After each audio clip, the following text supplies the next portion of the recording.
ശ്രീ രാജേന്ദ്ര പ്രസാദ് രചിച്ച വിപ്ലവം ഉണ്ടാവുന്നത് എന്ന ചെറുകഥ കേൾക്കാം.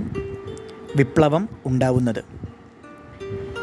കേശവൻ്റെ വിലാപങ്ങളിൽ എം മുകുന്ദൻ അപ്പുക്കുട്ടൻ്റെ മുടി മുറിക്കുന്ന അമ്പൂട്ടേട്ടനെക്കുറിച്ച് പരാമർശിക്കുന്ന ഭാഗം നിങ്ങൾ ഓർക്കുന്നുണ്ടാവുമല്ലോ. അതിൽ മുകുന്ദൻ ചോദിച്ചു, ചരിത്രത്തിൽ എവിടെയെങ്കിലും എന്നെങ്കിലും ഒരു ബാർബർ കമ്മ്യൂണിസ്റ്റ് അല്ലാതായിരുന്നിട്ടുണ്ടോ? മലബാറിൻ്റെ ചരിത്രം പരിശോധിച്ചാൽ വ്യക്തമാകുന്ന ഒരു ചിത്രമുണ്ട്. ബാർബർമാർ എന്നും കമ്മ്യൂണിസ്റ്റുകാരായിരുന്നു.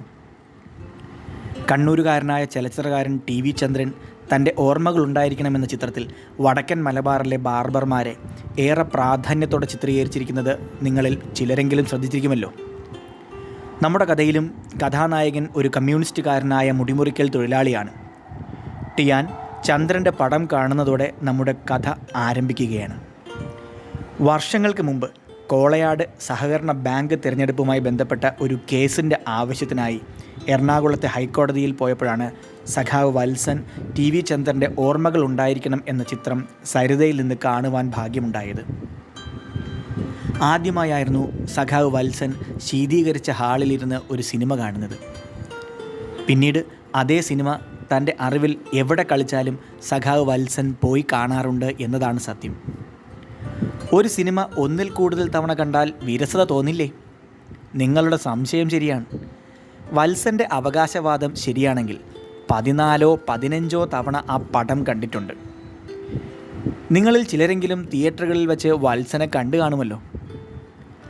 ദർശനയിൽ നിന്ന് സിനിമ കഴിഞ്ഞ് പുത്തലത്തെ വീട്ടിലേക്ക് നടക്കവേ സഖാവിൻ്റെ തീയത്തി ചോദിച്ചു, ഏട്ടൻ അഭിനയിച്ച പടാണെന്ന് പറഞ്ഞിട്ട് ഏട്ടനെ അതിലൊന്നും കണ്ടില്ലല്ലോ. അതിൽ ഞങ്ങളുടെ റോളാ നമ്മുടെ ശ്രീനിവാസൻ ചെയ്തേ. ശ്രീനിവാസൻ സ്റ്റൈലിൽ പുഞ്ചിരിച്ച് നിൽക്കുന്ന ഭർത്താവിനെ കണ്ടപ്പോൾ ഓൾക്ക് ചിരി സഹിക്കാനായില്ല. ആ സിനിമ കുറച്ചൊന്നുമല്ല വത്സനെ സ്വാധീനിച്ചതെന്ന് ഇപ്പോൾ നിങ്ങൾക്ക് മനസ്സിലായി കാണുമല്ലോ. സിനിമ കണ്ടു കഴിഞ്ഞ് കൊച്ചിയിൽ നിന്ന് തലശ്ശേരിക്ക് യാത്ര ചെയ്യവെയാണ് സഖാവ് വത്സൻ ആത്മകഥ എഴുതുന്നതിനെക്കുറിച്ച് ചിന്തിച്ചു തുടങ്ങിയത്. ഇതുവരെ വമ്പന്മാർ മാത്രമേ ആത്മകഥകൾ എഴുതിയതായി വത്സൻ അറിയാവൂ. തന്നെപ്പോലൊരു മുടിമുറിക്കൽ തൊഴിലാളിക്ക് ആത്മകഥ എഴുതാനാവുമോ? പലകുറി മനസ്സിലാ ചോദ്യം തികട്ടി വന്നു. ആ ചോദ്യത്തിന് ഉത്തരം തേടി വത്സൻ പലതവണ ലക്ഷ്മിയേടത്തിയുടെ വാറ്റുപുരയിലെത്തി. ചാരായത്തിൻ്റെ ചൂരിനൊപ്പം ആത്മകഥ തികട്ടി വന്നു. ദിവസങ്ങൾ മാസങ്ങളായി. ഒടുവിൽ കുഞ്ഞികൃഷ്ണൻ മാഷാണ് വത്സൻ്റെ താത്വിക പ്രശ്നത്തിന് പരിഹാരം നിർദ്ദേശിച്ചത്. നിനക്കെന്താ വത്സ ഒരു കുറവ്? മാഷ് ചോദിച്ചു. കമ്മ്യൂണിസം കേരളത്തിൽ വേരോടാൻ പ്രയത്നിച്ചവരിൽ ബാർബർമാരെ മാറ്റി നിർത്തി ഏത് ചരിത്രകാരനാണ് കേരളത്തിൻ്റെ ചരിത്രം എഴുതാനാവുക? മാഷുടെ ചോദ്യം വത്സനെ വല്ലാതെ വേട്ടയാടി. പഞ്ചായത്ത് ലൈബ്രറിയിൽ നിന്നും കുഞ്ഞികൃഷ്ണൻ മാഷ് എടുത്തുകൊടുത്ത ആത്മകഥാ പുസ്തകങ്ങൾ വത്സൻ മനഃപ്പാഠമാക്കി. അതിൽ കമ്മ്യൂണിസ്റ്റ് മാനിഫെസ്റ്റോ മുതൽ എൻ്റെ സത്യാന്വേഷണ പരീക്ഷണങ്ങൾ വരെ ഉണ്ടായിരുന്നു.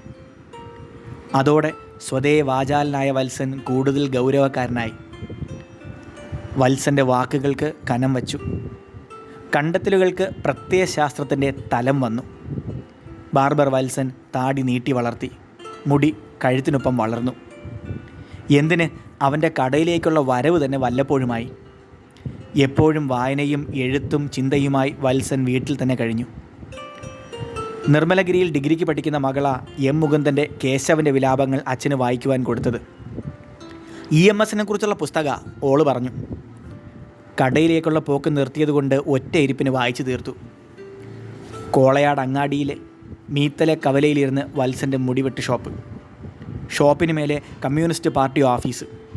തൊട്ടപ്പുറത്ത് വാസുവേട്ടൻ്റെ ചായക്കട. വത്സൻ്റെ ശിഷ്യൻ ഗിരീശനാ ഇപ്പോൾ കട നടത്തുന്നത്. കടയുടെ മുഖം തന്നെ മാറിയിരിക്കുന്നു. പഴയ ചിത്രങ്ങൾക്ക് പകരം ചുമരിൽ കണ്ണാടി ഗ്ലാസുകൾ. കേശവൻ്റെ വിലാപങ്ങളിലെ അപ്പുക്കുട്ടൻ മുടി മുറിക്കാൻ അനന്തകൃഷ്ണനൊപ്പം വന്നത് തൻ്റെ കടയിലായിരുന്നോ? ആവാം. ഇന്ന് മടപ്പുര മുത്തപ്പൻ്റെ ഫോട്ടോ ഇരിക്കുന്നിടത്ത് അന്ന് EMSൻ്റെ ചില്ലിട്ട ഒരു ഫോട്ടോ ഉണ്ടായിരുന്നത് നിങ്ങളിൽ ചിലരെങ്കിലും ഓർക്കുന്നുണ്ടാവുമല്ലോ.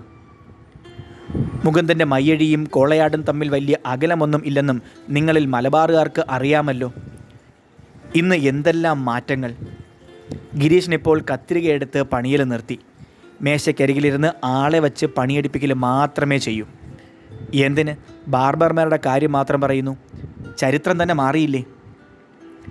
ഇക്കാലത്ത് കമ്മ്യൂണിസവുമായി വല്ല ബന്ധവുമുണ്ടോ ബാർബർമാർക്ക്? പാർട്ടി പത്രമായ ദേശാഭിമാനി വായിക്കാൻ പണ്ട് ഇന്നത്തെ സമുന്നതരായ പല നേതാക്കന്മാരും തൻ്റെ ഷോപ്പിൽ വന്നിട്ടുണ്ട്. എന്തിന്? അന്നൊക്കെ നിങ്ങളിൽ പലരും ദിനപത്രവും മാസികയും വായിച്ചിരുന്നത് അടുത്തുള്ള ബാർബർ ഷോപ്പിൽ നിന്നായിരുന്നില്ലേ? എന്നാൽ ഇന്നത്തെ സ്ഥിതിയോ? ബാർബറിൽ തന്നെ എന്തെല്ലാം മാറ്റങ്ങൾ! ഇന്നവരിൽ കോൺഗ്രസ്സുകാരുണ്ട്, BJPക്കാരുണ്ട്, ജനതാദളുകാരുണ്ട്, ഹിന്ദുക്കളുണ്ട്, മുസ്ലിങ്ങളുണ്ട്, ക്രിസ്ത്യാനികളുമുണ്ട്. കാലം നദി പോലെ പായുകയാണ്. വേവുള്ള മധ്യാഹ്നത്തിൽ പാതി എഴുതി തീർത്ത ആത്മകഥാ നോട്ട്ബുക്ക് മടിയിൽ വെച്ച് സഖാവ് വത്സൻ പാതി മയക്കത്തിലായിരുന്നു. ശ്രീ രാജേന്ദ്ര പ്രസാദ് രചിച്ച വിപ്ലവം ഉണ്ടാവുന്നത് എന്ന ചെറുകഥയാണ്